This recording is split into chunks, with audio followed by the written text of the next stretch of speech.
go live. 3, 2, 1. We are live. 3, 2, 1. And we are live. What's up, y'all?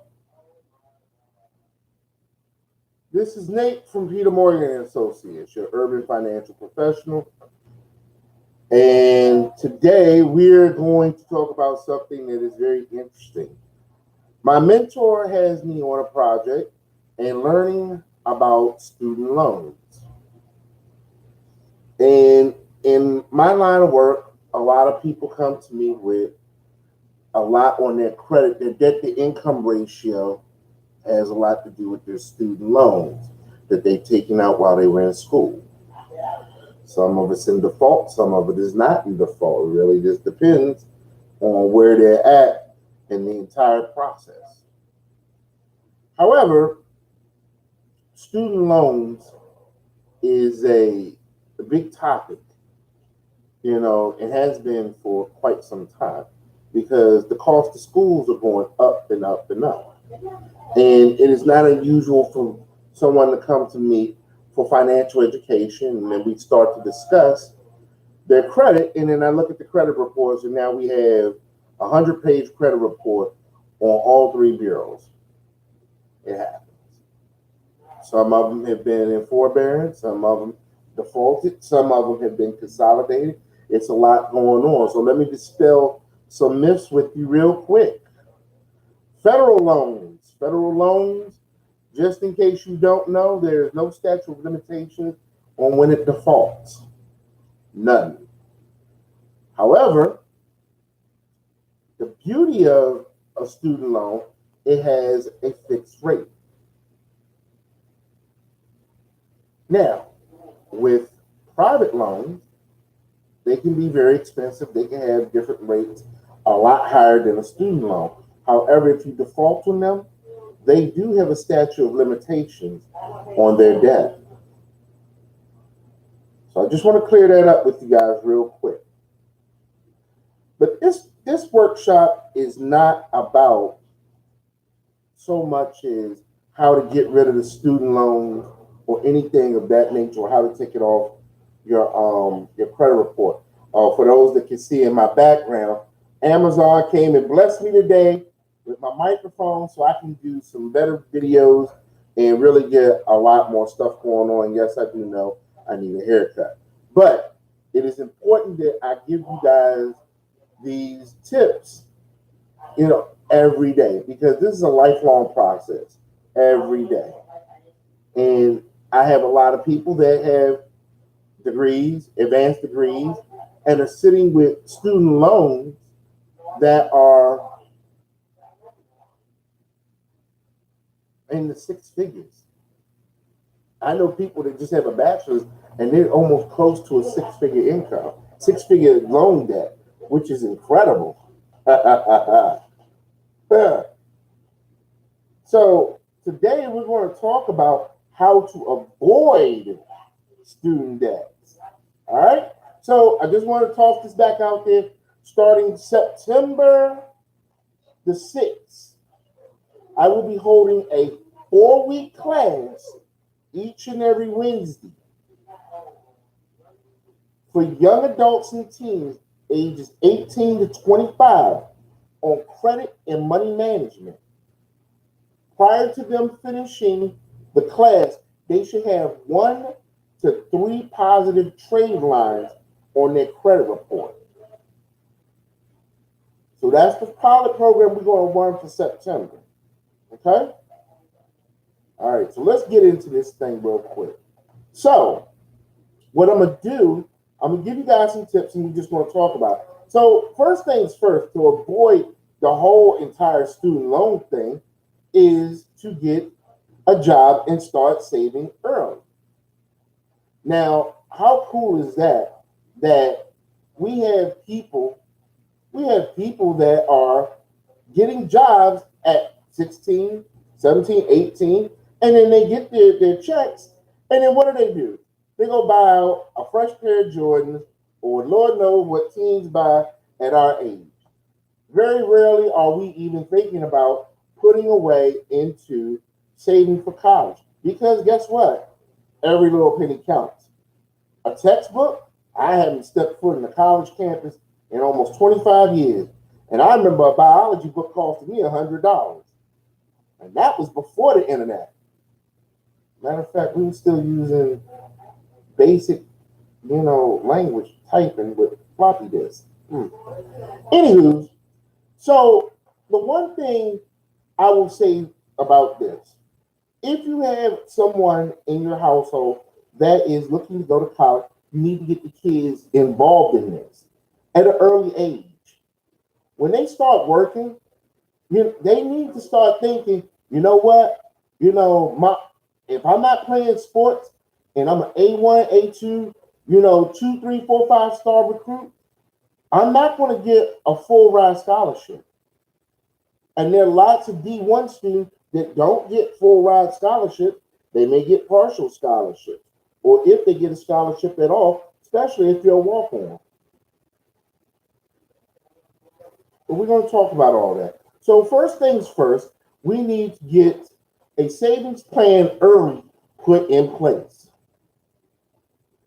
And one of the best ways for these young people to get money saved up for college is a part-time job after school or on weekends.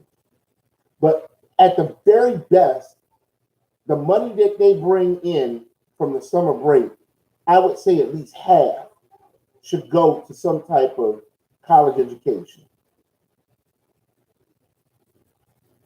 So let's talk about some places that we can stash our money. So the first one that I want to talk to you about is called a Coverdell ESA. So any money that you put in there is after tax, meaning you don't get to deduct the amount from your annual tax return. But when it's time to use the money to pay for college, you don't have to pay additional taxes on the original contribution.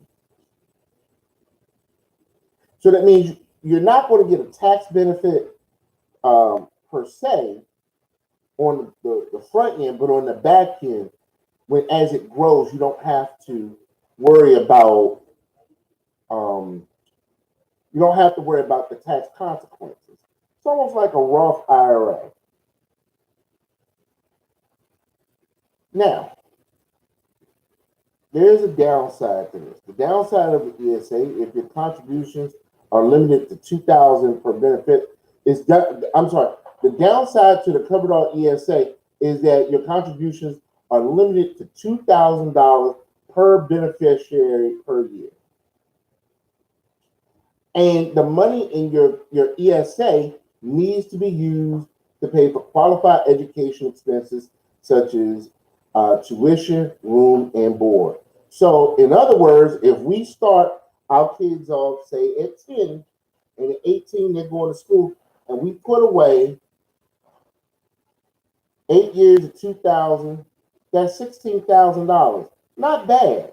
Normally covers room and tuition and some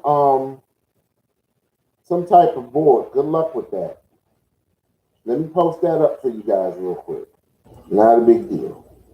So the next one we're going to talk about is a 529 coverall plan. Yes, indeed. 529 coverall plan. In the comment section, you want to see where I'm putting in the things that I just talked about previously.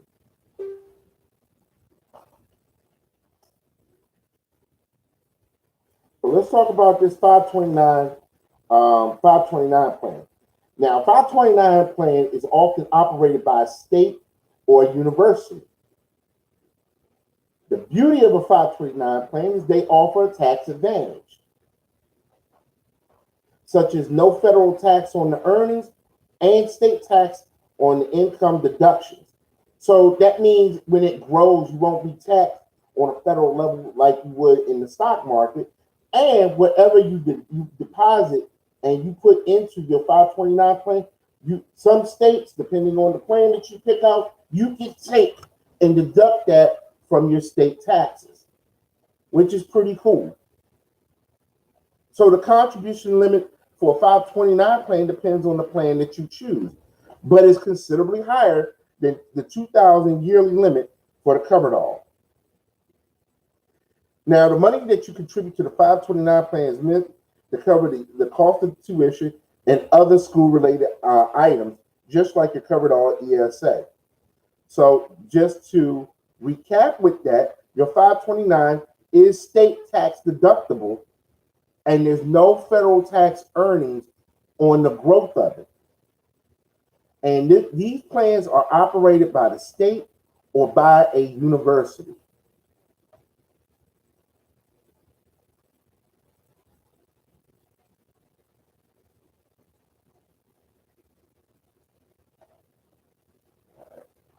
Let me post that for you guys real quick.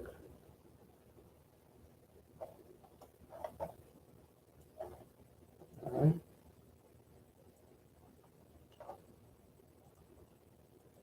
All right, next up, a standard savings account. Now, if you don't go the route of the ESA or the 529, a standard savings account may be for you. Right now, interest rates aren't even at 1%, but it's good to put money away through a period of time. So when you choose to deposit the college savings in a standard bank account, you're going to miss out on the different tax advantages of, say, like the 529 plan or the Cover-It-All plan. When you pick a basic savings account, you aren't limited to using the money to pay for school should you end up changing your mind about school. That's the beauty of this. You can use that savings plan to do whatever you want. Now, savings accounts don't have the best rate of return, as I told you, but since they are federally assured, they are a low-risk way to actually save for school. So let me post that for you guys. And I want to thank everybody that is joining in on this live. I really appreciate it. And I hope this is working out for you guys and, you know, you get some good information from it. All right. Now, this one is a little tricky. And for you savvy financial investors, a Roth IRA can be used for school.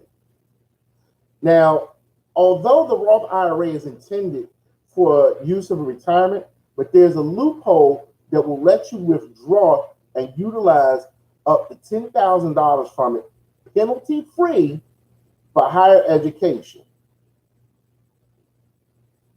Now, if you had the account open for more than 5 years, you do not have to pay the income on the earnings you withdraw to pay for school, since you already paid for the taxes in your original contribution, so you don't have to pay it again when you withdraw your money. Now, when you do that, you might want to talk to your tax professional for your state. Make sure if you decide to go that route, definitely consider going to your tax professional. Let me post that one there for you.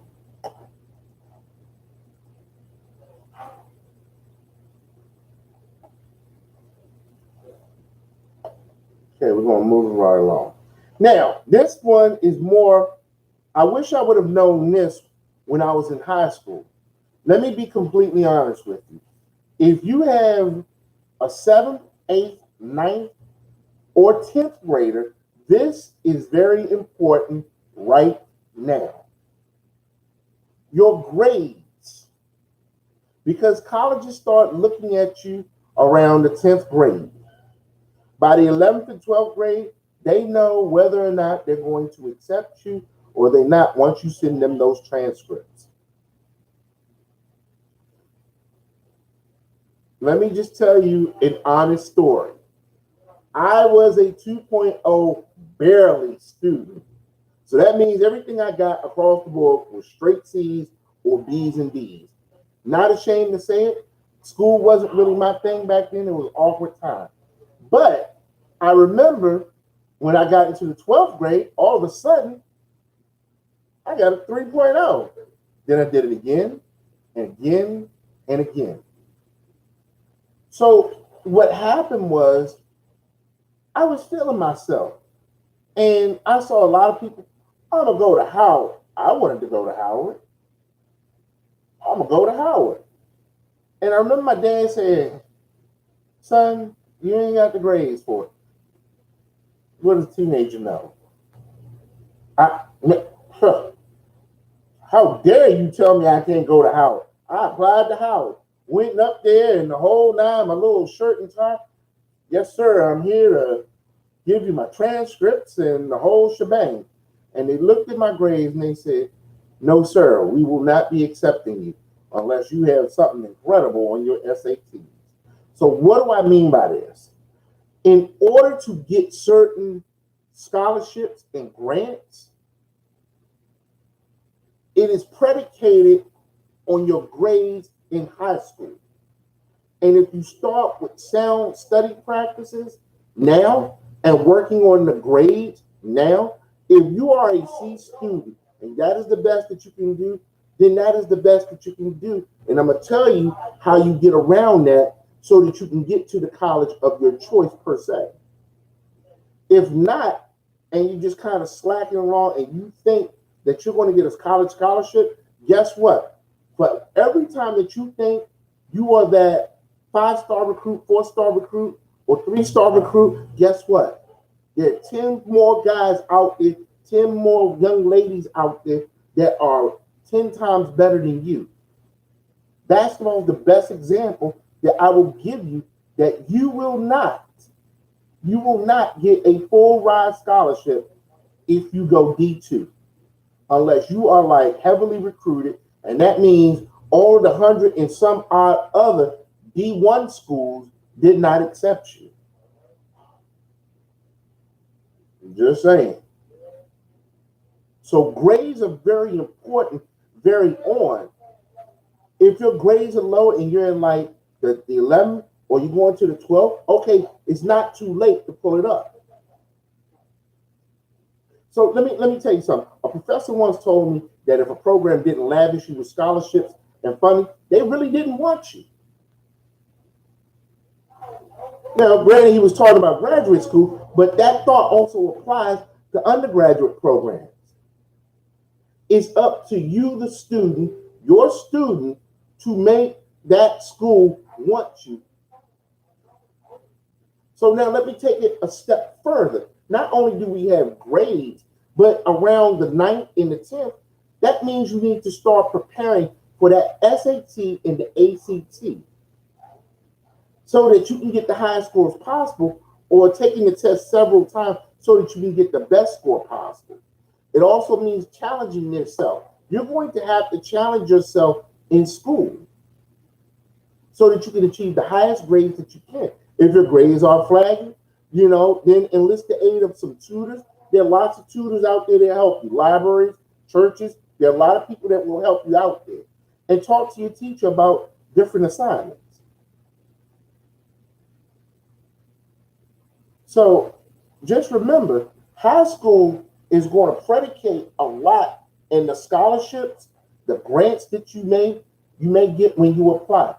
There are tons of scholarships that they have to take the money back because no one either applies for them. And they're out there.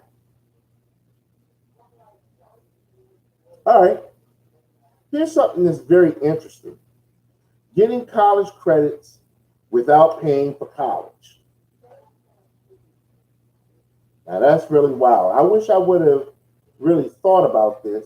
But again, it goes back with what we just talked about previously. So basically, here's what happens.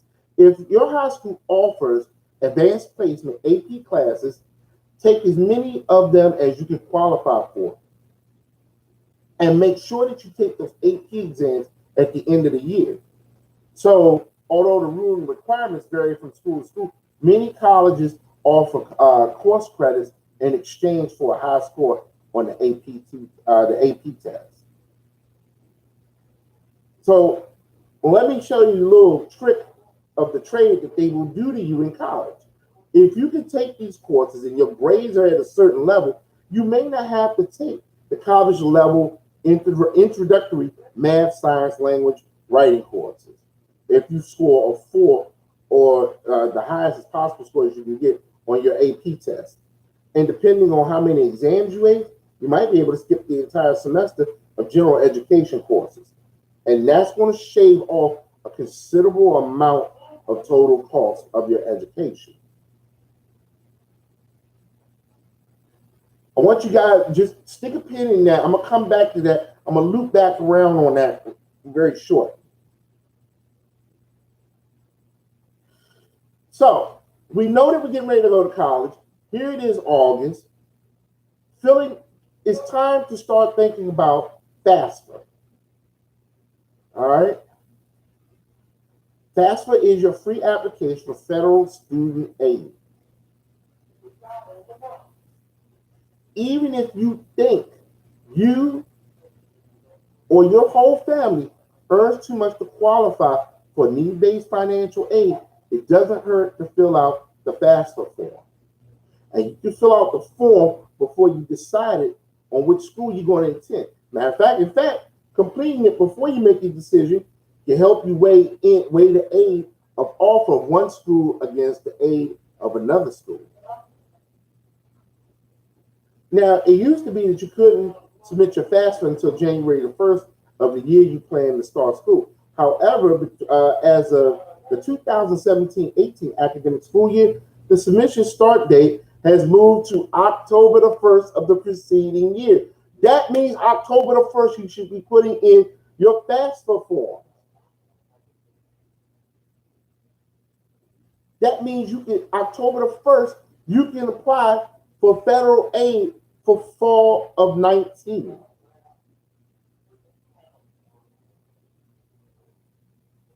Let me give you that real quick here. Filling out the FAFSA forms is as fast as possible because it is a competition. You have to remember, there are people out there that are making the same moves that you're making.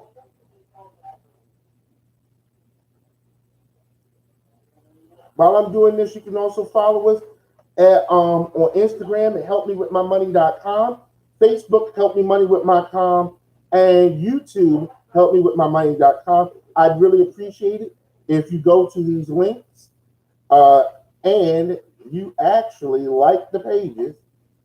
It helps me out a lot more than you would ever think.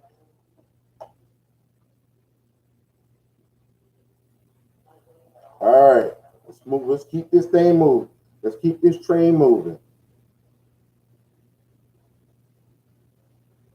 All right, so remember we talked about how your student, you have to do well in school. So what we're going to look for, some schools will automatically give students scholarships based on their GPA or the extracurricular activity.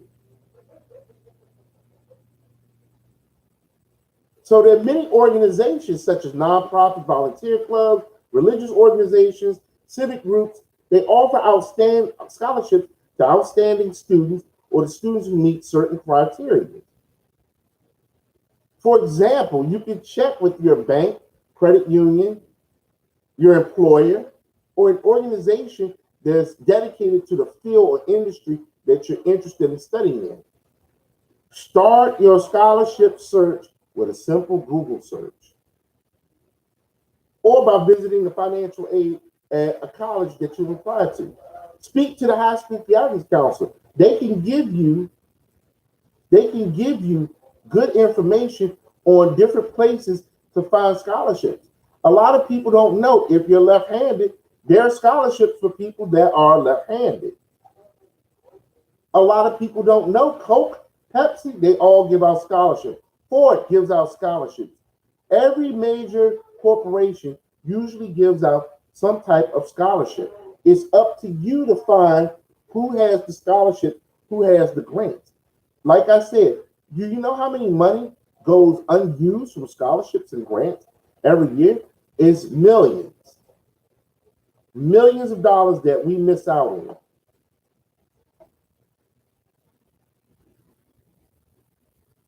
So let me do this. Okay. I'm about to shift the gears. So let's talk about the college. Everybody wants to go to the university. I graduated. I want to go to the University of Michigan. God bless, Big Blue. I want to go to Grambling State. I want to go to Howard. I want to be a Morehouse man. I want to go to Florida A&M. I want to go to the University of Alabama. I want to go here. I want to go there. I want to go everywhere. But guess what? You didn't get a sports scholarship. You didn't get an academic scholarship.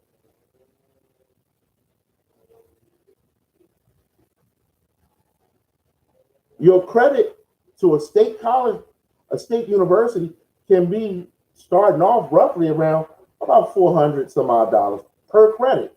So a class is a 3 credit a class. So now we're talking about $1,200 for a state university. With a private one, it goes up past $750 per credit, and they're 3 credits. So now we're looking at $2,200. See how this can move real quick? So let's put ego aside for a hot second. Just a hot second. Let me post this for you because really this is going to really bring it home.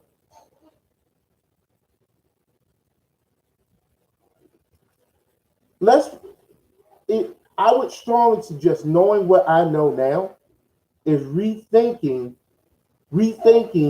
how I approached going to college. Because I wanted to go to Howard University, but I could barely get out of high school. God bless you.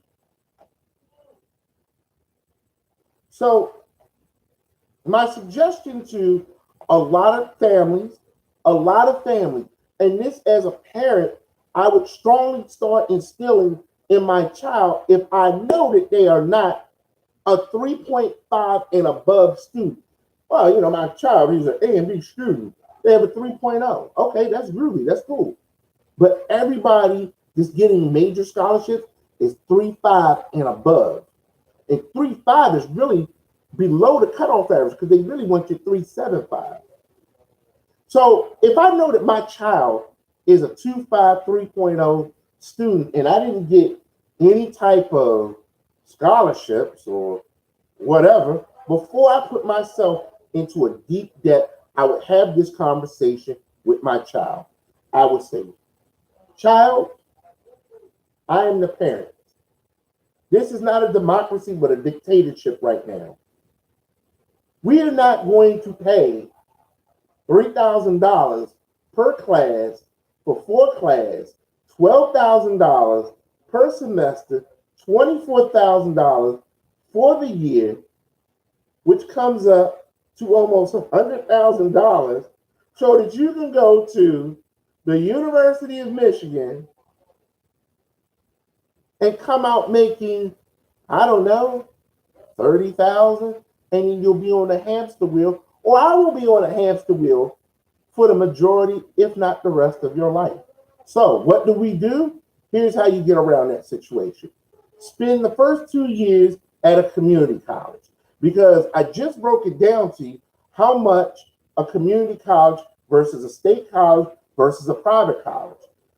They vary from state to state, college to college. So that means a community college is going to start at somewhere along the lines of $150 on up. State college, $450 on up. Private college, $750 on up per credit.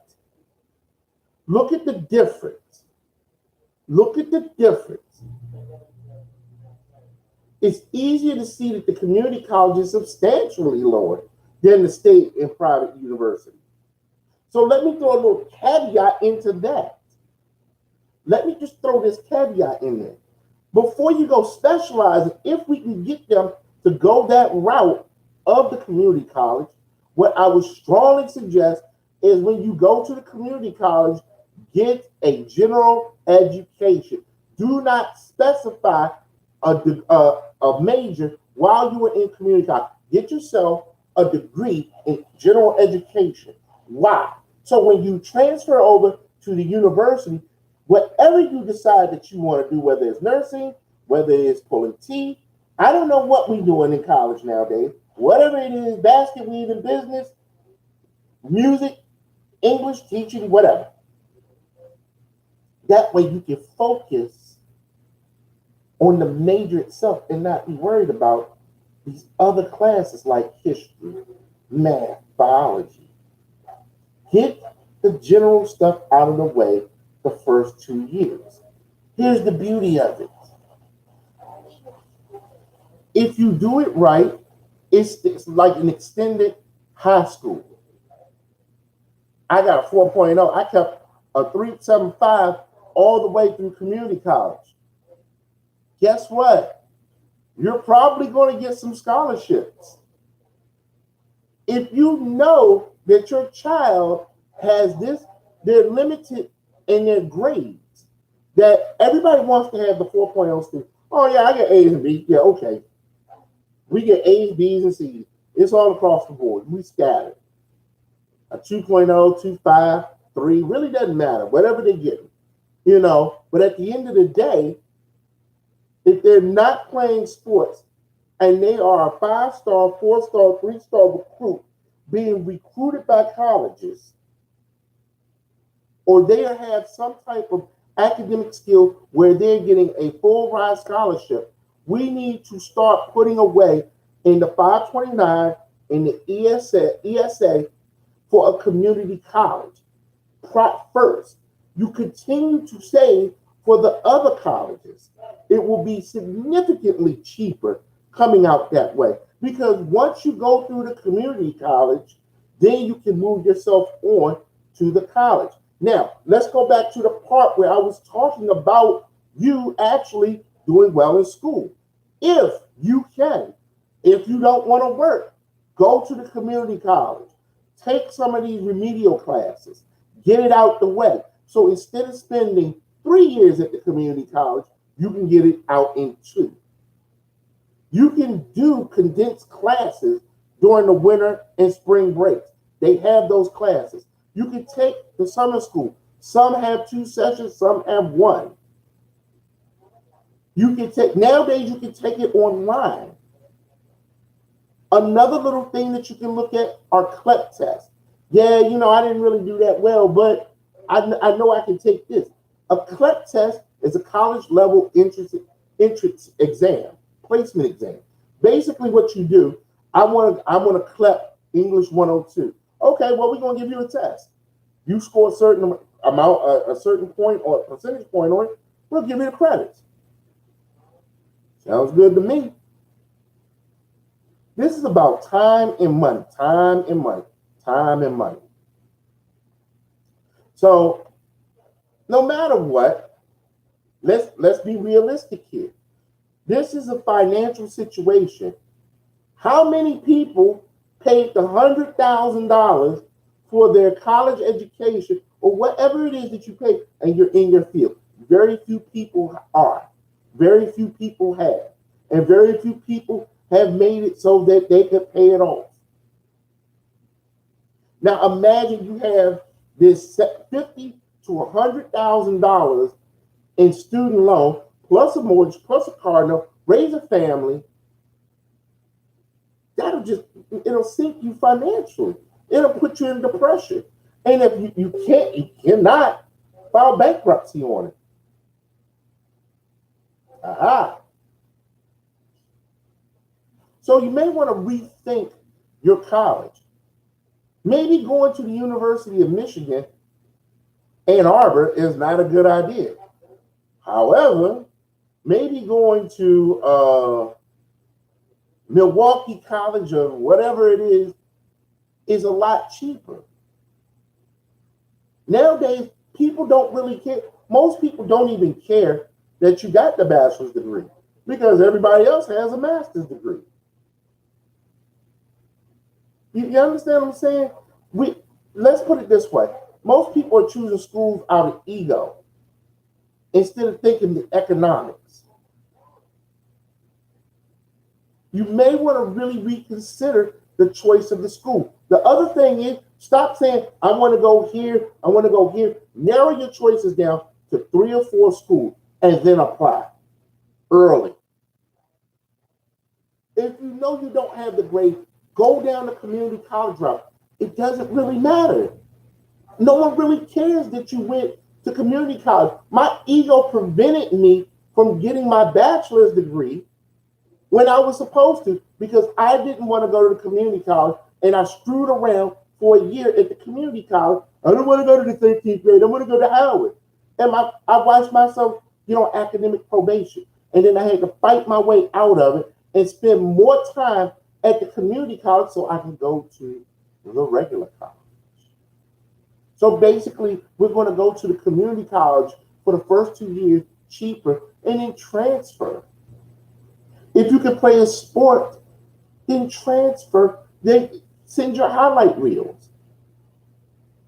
There's nothing wrong with going to a cheaper, lesser school. There's nothing wrong with going to the community college because once you get the degree, they want to know really what kind of background and what kind of experience do you have. Let me give you another example. I have a degree in theology, and I could dance circles around people that had master's degrees, law degrees. They knew nothing about the what we were doing for work, which was housing. Truth be told, I really wanted to do television. I wanted to do either sports or sit behind the camera and do something with television and radio. I wanted to be, the next DJ Flex, the next DJ Rico. That's what I wanted to do. But I ended up in housing. Prior to that, I was a stockbroker. It had nothing to do with when I got my degree. If at all possible, you got to go down that road down, you got to get student loans, avoid those private loans. Federal student loans are going to limit how much you can borrow each year. So you can borrow between $5,500 and $12,500 in federal direct loans. It may be a little bit more this year.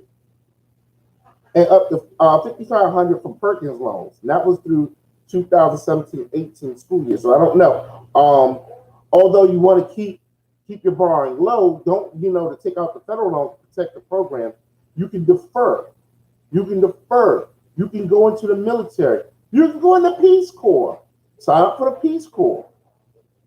There's a lot of different repayment plans, but if you can avoid private loans, avoid them at all costs. Lastly, if you got to take out a loan, know the repayment plan. Know the repayment plan. When you graduate, you are automatically signed up for a standard repayment plan. You follow it and make sure you're able to successfully repay it. So, that also means that a big chunk of your monthly income is going to go to student loans. There's nothing wrong with staying at home and stacking papers. There's nothing wrong with trying to get these loans down so that you can knock out the loan. So and when you're 30, if you graduated at 22, you got your master's degree at 25, and let's just say you went for the PhD, now you're at 28, 29. Okay, now you're sitting at about a quarter, $250,000 in loan. How are you gonna pay it down? But if you're at home and you can lower your expenses, do so. Do so.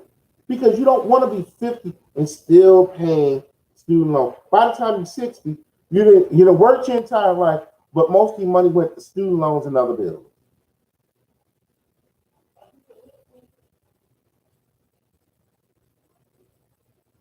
So there's some options.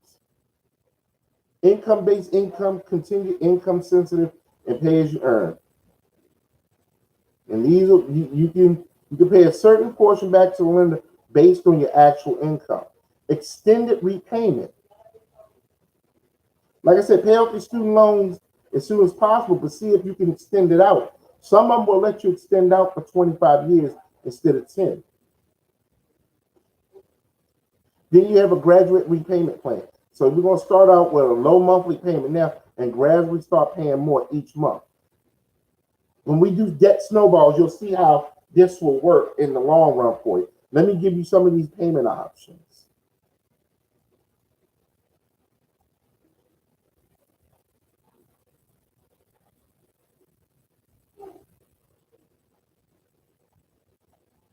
All right, listen. I'm thank you all for coming in and about these student loans, and I really appreciate it. I do want you guys, if you have teenagers, kids, your offspring, I don't really care, 18 to 25, have them sign up. Have them sign up for the 4-week class that I have coming up September the 6th. There are 30 spots open. There are 30 spots open. Here is the link right here.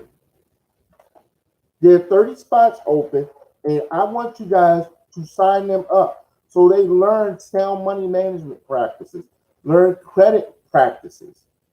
And the beauty of this, they will get positive trade line put on their credit report.